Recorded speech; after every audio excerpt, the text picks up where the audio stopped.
Good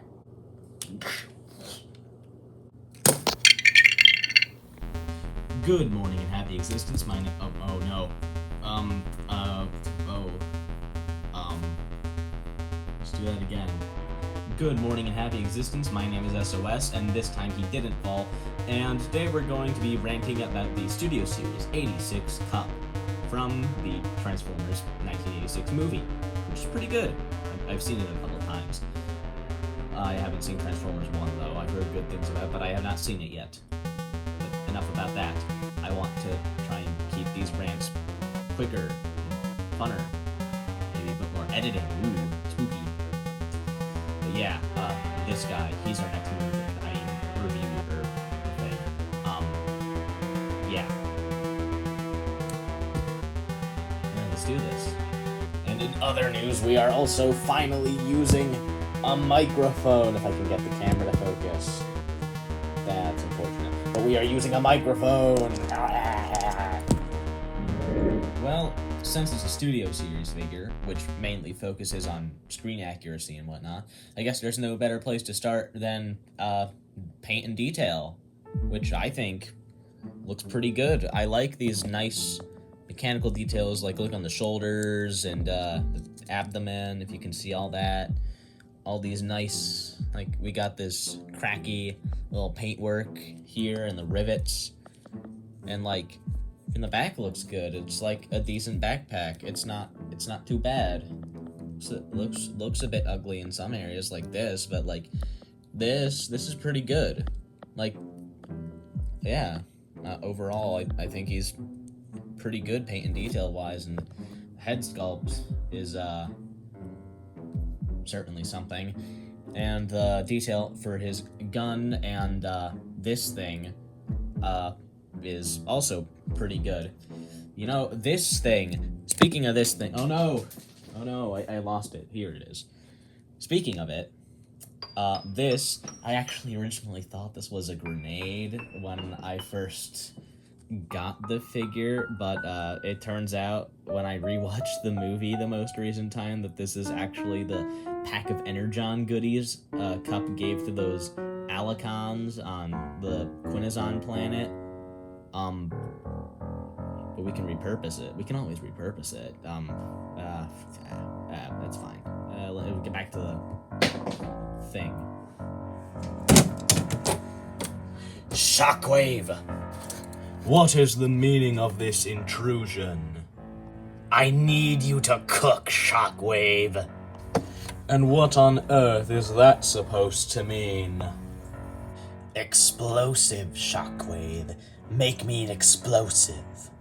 Use this. And why exactly should I have any obligation to do what you ask? Because you're an emotionless, sadistic psychopath who tortures people for science or whatever. Why wouldn't you help me? You raise a good point. Very well, I'll get to work on it. Now leave me. As you wish.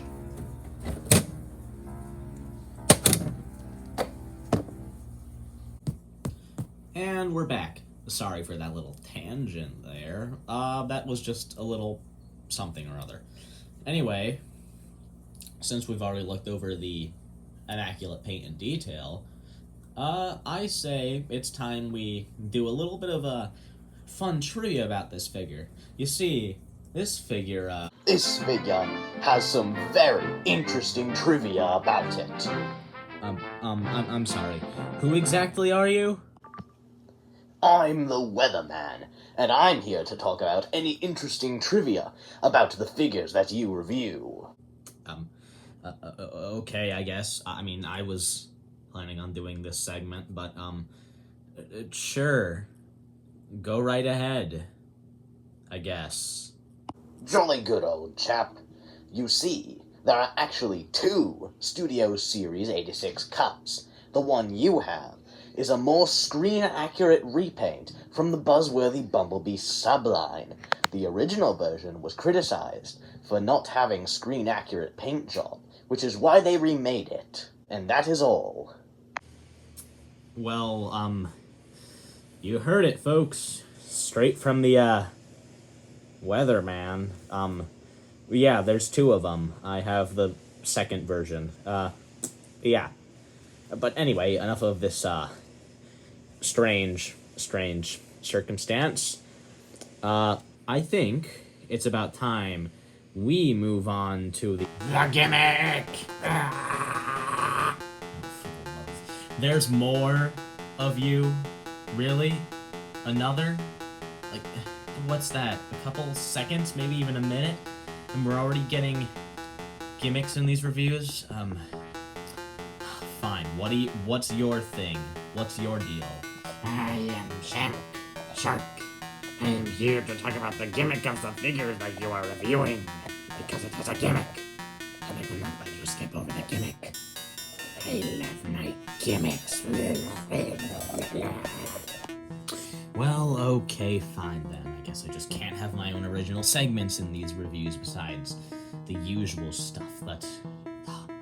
Fine. Go right ahead, Shamk the Shark. I'll get out of your way.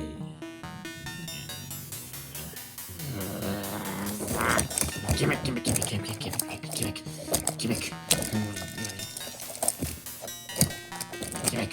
Do the thing.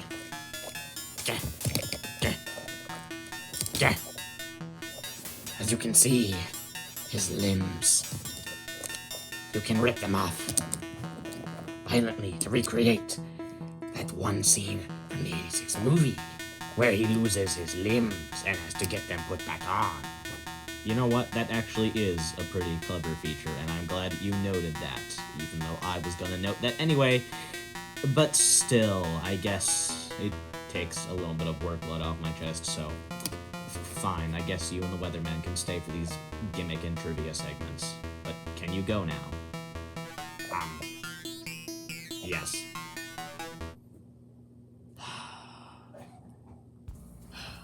Well, let's just move on to another segment of the review that hopefully won't get hijacked by another weird person. No? Okay, that's good. Articulation. We're doing the articulation now. We'll begin at the top. He has a ball joint for his head, which allows him to look up this far, look down this far, side to side. You can break his neck if you want. He's got shoulder articulation, and it can move all the way around on both arms. And due to the funky gimmick thing, he has bicep swivel. However, also due to the funky gimmick thing, it's kind of loose. So that's unfortunate. That's probably one of the main things I dislike about this figure. But otherwise, I think he's overall pretty good. No wrist swivel, but he does have elbows. He's got a really tight waist rotation. My goodness, I was not expecting that. He's got legs. Kick forward, kick back, like that, on both sides. He's got thigh swivels because of the gimmick. This time there aren't weirdly loose. He's got knee bends, as expected. He has ankle tilts, about that far. Pretty good. And, yeah, that's pretty much it. He can get into some decent poses. Alright, articulation's done. That's checked off the list. So now we can probably move on to scale, size comparisons. We'll do that. Here he is with some deluxe scale comparisons. The Legacy Buzzworthy Bumblebee toe line, the Titan Return Skull Cruncher, and the TF1 Quintezon. As you can see, he is average deluxe size. Not too surprising. In between this last scene and the rest of the video, SOS then proceeded to watch Transformers 1. Well, that was a good movie. Anyway, back to him. And here is Kup with Voyager Galvatron, and my next review, Legacy Blitzwing, who is only a leader by technicality. But anyway, that's all finished with the robot stuff. Let's get into the other part of Transformers, the alt mode. So Kup, do the thing. Here we've got Kup's alt mode. It's this weird, futuristic looking pickup truck thing. I mean, it's accurate to the movie from what I can remember. I don't know, I'm only going off memory, but it looks accurate enough, I think. Paint detail wise is it's pretty good actually. Like, yeah, I feel like the paint and detail on the robot mode really more so comes together better on the alt mode for some strange reason. I don't know. I guess it's just Hasbro and their mysterious ways. Yeah, he's got some interesting kibble management down here. Like, exposed hands, sure, but like this is a clever way to kind of hide it, I guess. So yeah. Oh, and he rolls. He rolls pretty well. And weapon storage. That's pretty good. Overall, good alt mode. Well, I believe that about wraps it up. So, yeah. Thank goodness. Oh, can you give me my pack of Energon goodies back? All this review whatnot left me a little parched. Oh. About that. What do you mean, about that?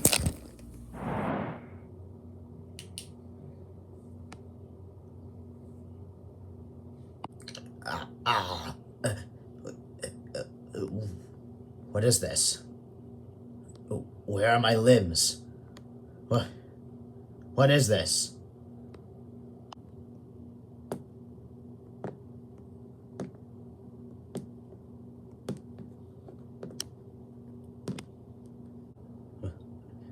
What are you doing? What the... It's hack. What are you...